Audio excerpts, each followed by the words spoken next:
Video 2 on the aftermarket piece of shit condenser that was replacing the OEM one. Forgot to mention this. You see these little glued on tabs here? If you try to take them off, they just rip apart. When you buy the OEM, you get these. When you buy a piece of shit aftermarket one, you don't get this. So what you see, there's one back here too. You see that one right back there?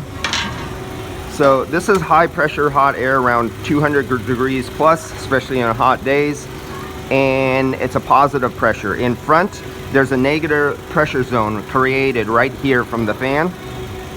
So you see this little opening right there? This is your high pressure hot air, and it wraps around, you see my fingers, and it goes right here and it goes around this, and it superheats. This is supposed to be your subcooled liquid. So this is your liquid after it's gotten cooled off, and it's stored inside this receiver right here. But yet, because it's missing these, what you'll have is you'll have hot air passing around this, reheating this up, making this really hot. And it'll come around here because this is supposed to be tight.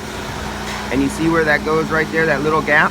That little gap gets closed off right down there. It blocks the air from wrapping around and coming in front of the condenser, reheating the cool gas that's coming across here. What idiot would let that at? But the aftermarket won't give you that. They'll let you get that extra heat wrapping around right there. So that's another thing about the aftermarket. Another thing, if you have your veneer calipers, sometimes they won't have these chamfers.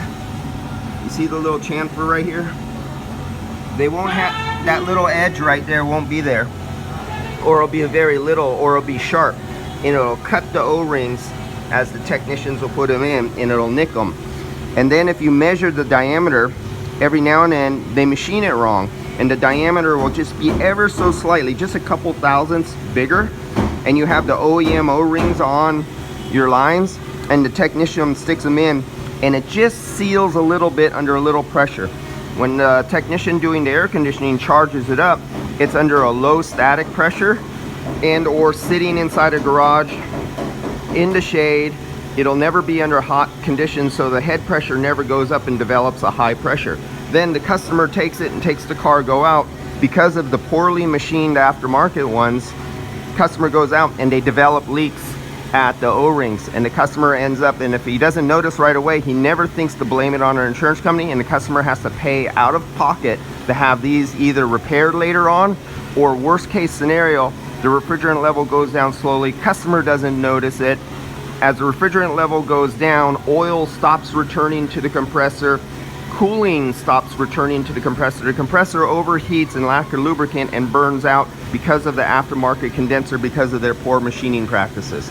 That's the other great thing about aftermarket condensers that are poorly manufactured. Not all aftermarket condensers are poorly manufactured. Some are very well manufactured, and some are OEM and are Reeboks. That's when you get lucky, but that doesn't happen often. All right, see you later. Bye.